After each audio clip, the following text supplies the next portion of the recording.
साथियों, चुनाव का समय है।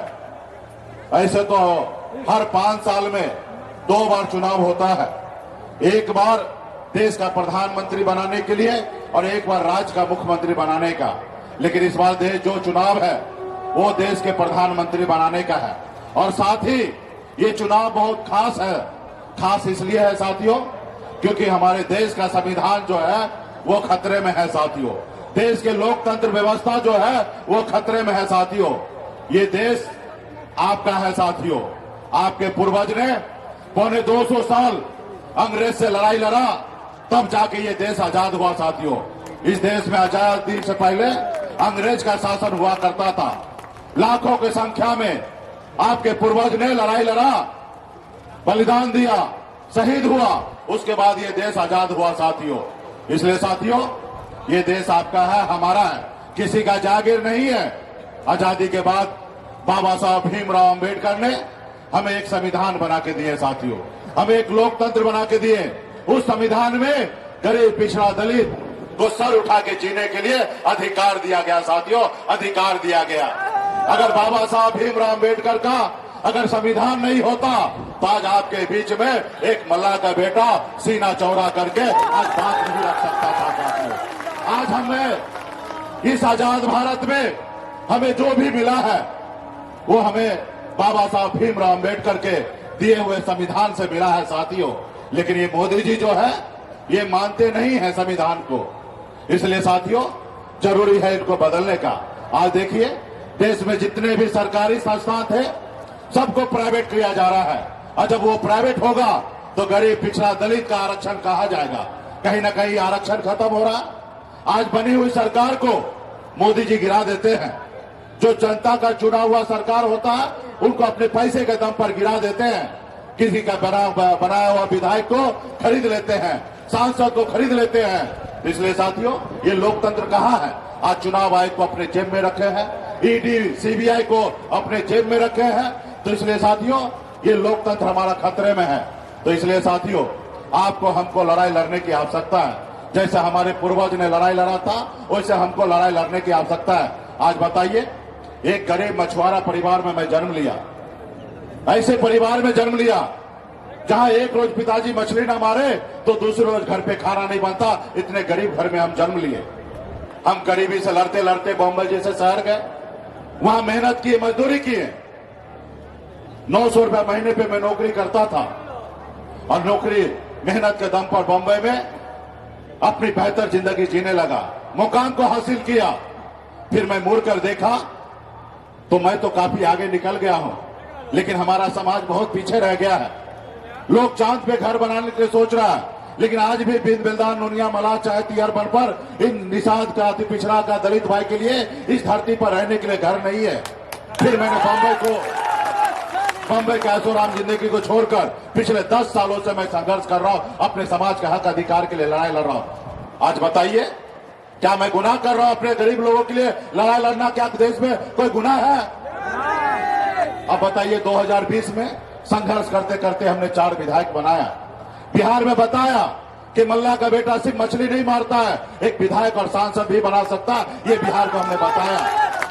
हमारे 4 विधायक बना, हमारे सहयोग से सरकार बना। अगर हम समर्थन नीतीश जी को नहीं देते तो बिहार में सरकार नीतीश जी का नहीं बनता। यूं कह दीजिए एक मल्लाह का बेटा के समर्थन से बिहार में सरकार बना। हमने उनको मुख्यमंत्री बनाया, हम मंत्री बने, अपने समाज के हक अधिकार के लिए लड़ाई लड़ रहे थे। लेकिन उनको अच्छा नहीं लगा। वो देखा जिस समाज को, जिसको बरसों से हम अपने पैर तले दबा के रखे, आज उसका बेटा खड़ा हो गया। इनको रोको, अगर नहीं रोकोगे तो बिहार बाकी पिछड़ा 36% है, बहुत आगे निकल जाएगा, इसको रोको। और उन्होंने एक साजिश के तहत हमारे विधायक को खरीद लिया। और जो सरकार हमने बनाया था वो सरकार से हमें बाहर कर दिया। इसलिए क्योंकि हम गरीब मजदूर का बेटा एक दलित समाज से आते, पिछड़ा समाज से आते। इसलिए साथियों ये मोदी जी है, ये गरीब को देखना नहीं चाह रहे, पिछड़ा दलित को हक अधिकार देना नहीं चाहते हैं। ये बड़े लोगों का सरकार है, अडानी अंबानी का सरकार है, ये गरीब का सरकार नहीं है साथियों। आपने सुना 2014 में मोदी जी आए, आपसे क्या वादा किया था कि हम आपके अच्छे दिन लाएंगे, हर युवा को हर साल 2 करोड़ नौकरी देंगे। क्या नौकरी मिला? क्या आपके अच्छे दिन आए? उन्होंने कहा कि देश में किसान आत्महत्या कर रहा है, हम सरकार में आएंगे हर किसान को आमदनी दुगुना करेंगे। क्या हुआ? उन्होंने कहा हर गरीब को पक्का मकान बना के देंगे। हुआ? नहीं हुआ। तो इसलिए साथियों, आज क्या कह रहे हैं मोदी जी? हिंदू, मुसलमान, मंदिर, मस्जिद, सनातन। अरे भाई बताइए, आप देश के प्रधानमंत्री हैं, 140 करोड़ देश के माए बाप हैं, और आप ऐसी शब्द की इस्तेमाल कर रहे हैं। मोदी जी, मैं आपसे हाथ जोड़ के कहता हूं कि कृपया करके 2014 में आपने जो भाषण दिया वही भाषण देश में दीजिए, जनता के बीच में, और तब जनता का आवाज सुनिए कि जनता क्या कह रहे हैं। जो आपने भाषण दिया था वो भाषण दीजिए। लेकिन 10 साल हो गया, आप कुछ नहीं किए हैं, और फिर भी आपको देश में मौका चाहिए। साथियों, हमारा बाबा साहब भीमराव अंबेडकर ने संविधान बनाने के समय में बहुत सोच समझकर नेता को सिर्फ 5 साल का समय दिया। आप सरकारी नौकरी में जाइएगा, 58 साल 60 साल तक आप नौकरी में फिक्स हो जाइएगा। लेकिन नेता के लिए 5 साल रखा गया। क्यों?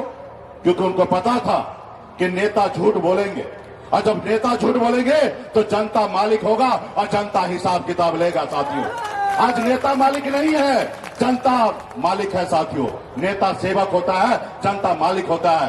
तो आप सभी जनता है। इस देश में 3 तरह के लोग होते हैं। एक वो अडानी अंबानी, जिसको आपसे कोई फिक्र नहीं है, आप मर रहे, खा रहे, पी रहे, जिंदगी जी रहे या नहीं जी रहे, उनको उससे कोई लेना देना नहीं है। वो बड़े लोग होते हैं। एक वो लोग होते हैं जो रात में क्या खाएंगे, कल क्या खाएंगे, उसके लिए फिक्र लगा रहता है, उसके लिए वो परेशान रहते हैं। और तीसरा आप जैसे लोग होते हैं जो नेता को सुनने के लिए आते हैं, क्योंकि आपके पास अच्छा बुद्धि विवेक है, आप चाहते हैं कि हमारा देश आगे बढ़े, आपके अपने बच्चे आगे बढ़े, ये सोचते हैं। तो आप सोचिए कि 10 साल में जो हमारे देश का प्रधानमंत्री झूठ बोलकर सत्ता में रहे हैं, ईडी, सीबीआई सबको अपने जेब में रख के क्या काम किए नहीं किए, इसका हिसाब आपको लेना है। साथियों, अगर वो अच्छे काम किए हैं तो आपको सोचना चाहिए। अगर वो उन्होंने अच्छा 10 साल में नहीं किया, युवा को नौकरी नहीं दिया, किसान को आय दुगुना नहीं हुआ, हर गरीब को पक्का मकान नहीं बना, तो आपको सोचना है। साथियों, आप 5 साल का बाबा साहब ने समय दिया, उन्होंने 10 साल का ले लिया। अब आपको निर्णय लेना है कि उनको बदलने का। साथियों, उनको बदलने का। साथियों, इसलिए साथियों, संघर्ष करना पड़ेगा, लड़ाई लड़ना पड़ेगा। आज देखिए, मुझे हम एक आवाज उठा रहे हैं। ये मोदी जी कौन पार्टी से है? भारतीय जनता पार्टी। भारतीय जनता पार्टी कौन है? यही भारतीय जनता पार्टी है। जब मंडल बनाम कमंडल चालू किया था, हमारा ओबीसी का 27% आरक्षण को रोक के रखा गया था। साथियों, वही मंडल वाले लोग हैं। ये आपके लिए सोचेंगे? ये आपके हाथ से गिलास पानी नहीं पिएंगे, और ये आपके लिए संसद भवन में बात करेंगे? नहीं करेंगे साथियों, कभी नहीं करेंगे। ये सिर्फ आपको गुलाम बनाना चाहता है, आपको कभी नहीं चाहेगा कि आप मालिक बनिए। साथियों, इसलिए साथियों, विचारधारा की लड़ाई है। हम लालू प्रसाद यादव जी को विचारधारा को मान रहे। आज देखिए, अभी अमित शाह जी आए थे, बिहार में झूठ बोल रहे थे, और हम हैं बिहारी। कोई हमारे राज्य में आके और हम ही को सिखा के जाए, झूठ बोल के जाए, तो भला कैसे हम रुक जाएंगे? हमने उनको याद दिलाया कि गृह मंत्री जी, आप जो कह रहे हैं कि कांग्रेस पार्टी ने ओबीसी आरक्षण को रोक के रखा, आप थोड़ा इतिहास को पढ़ लीजिए। ओबीसी आरक्षण को कांग्रेस ने नहीं रोका। कांग्रेस ने ओबीसी का मंडल कमीशन का 40 सिफारिश में 2 सिफारिश अभी तक लागू हुआ, वो भी कांग्रेस ने किया। 27% आरक्षण हो या 27% हो एजुकेशन में आरक्षण हो, ये दोनों सिफारिश ने कांग्रेस पार्टी ने किया। ये बात सही है। 40 सिफारिश में से 38 सिफारिश नहीं की है, जिसके कारण आज सत्ता में नहीं है। लेकिन आप तो सत्ता में, पावर में है। 7 साल आप स्वर्गीय अटल बिहारी वाजपेयी जी सत्ता में थे, 10 साल से मोदी जी हैं। क्या आपके हाथ में मेहंदी लगा है कि आप ताली बजा रहे हैं? आपको करना चाहिए था, लेकिन आपने तो कुछ भी नहीं किया, और आप झूठ बोल रहे हैं कि अटल बिहारी हमारे कांग्रेस पार्टी रोक के रखा है। उनको बुरा लग गया। अब बुरा ऐसा लगा कि 2 घंटे में हमारा Y+ सुरक्षा लेके चला गया।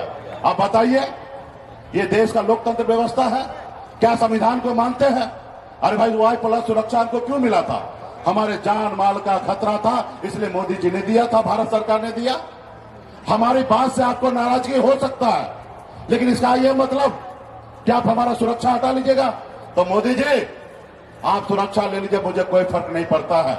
हम गरीब घर में जन्म लिए हैं, कोई सुरक्षा लेके जन्म थोड़े लिए थे। हमारे लिए तो लाखों करोड़ों युवा हमारे साथ खड़ा है और आगे चलने के लिए तैयार है। और ये मोदी जी चाहते हैं, ये दुगो गुजराती चाहते हैं कि बिहारी को डरा देंगे। तो ये बिहारी दुगो गुजराती से डरेगा क्या? गुजराती से बिहारी डरेगा? तो फिर ये इनको पता नहीं है कि बिहारी जो होते हैं ना, एक बिहारी 100 पे भारी होते हैं। अगर अपने आप पे आ जाए तो एक बिहारी 100 पे भारी होते हैं। तो इसलिए साथियों, मजबूती से हमारे लोकसभा का मुंगेर लोकसभा के प्रत्याशी बहन कुमारी अनीता जी राष्ट्रीय जनता दल के उम्मीदवार हैं। आप सभी से आग्रह करने के लिए हैं कि मजबूती से इनका लालटेन छाप पर 2 नंबर बटन पर इनको अपना मत दीजिए, ताकि ये जीते और गरीब समाज से है, आपके हक अधिकार के लिए लड़ाई लड़ेंगे। और प्रेजेंट में जो सांसद है उनके बारे में हमको क्या कहना है, आप सब जानते हैं हमसे ज्यादा कि जब रोड से जाते हैं तो अपने गाड़ी का कांच दरवाजा भी नहीं खोलते हैं और कांच भी नहीं गिराते हैं और आपसे सही से बात भी नहीं करते हैं। वो अपने आप को शहंशाह मानते हैं, अपने आप को राजा मानते हैं। अगर राजा है, शहंशाह है, तो उनको घर में रहना चाहिए। अगर जनता के बीच में आना है तो जनता का सेवक बनिए, जनता का दुख दर्द के लिए खड़ा होइए। आज हमें 4 जगह सभा करना था, हमको तेजस्वी जी को 4 जगह सभा करना था। मुंगेर लोकसभा में 2 जगह, उजियारपुर में 2 जगह, लेकिन टेक्निकल इशू होने के कारण जो हमारी हेलीकॉप्टर था वो सर्विसिंग के लिए चला गया था दिल्ली, और जो हेलीकॉप्टर यहाँ पे सुबह आना था वो बारिश होने के कारण दूसरे स्टेट से यहाँ पे नहीं आ पाया। और इसके कारण, और आप सभी को जानकारी है, माननीय नेता प्रतिपक्ष श्री तेजस्वी प्रसाद यादव जी को कमर में भी तकलीफ है, दवा लेकर वो कार्यक्रम कर रहे हैं और यहाँ पे आने के लिए असमर्थ रहे। तो मैंने, तेजस्वी जी ने कहा कि हमें तो तबीयत खराब है और हेलीकॉप्टर का भी दिक्कत हो गया है, तो कृपया करके आप चले जाइए और आप अकेले वहां पे मोर्चा संभालिए, पार्टी के नेता है। तो भाई, हम जनता का सेवक है ना, जनता यहाँ पे लाखों हजारों की संख्या में आए और भला हमको हेलीकॉप्टर नहीं मिला तो क्या हम रुक जाएंगे? नहीं रुकेंगे। और हम बाय रोड पटना से यहाँ पे आ गए, अभी यहाँ से फिर उजियारपुर जाएंगे, क्योंकि हम लोग जनता के हक अधिकार के लिए लड़ाई लड़ने के लिए आए हैं।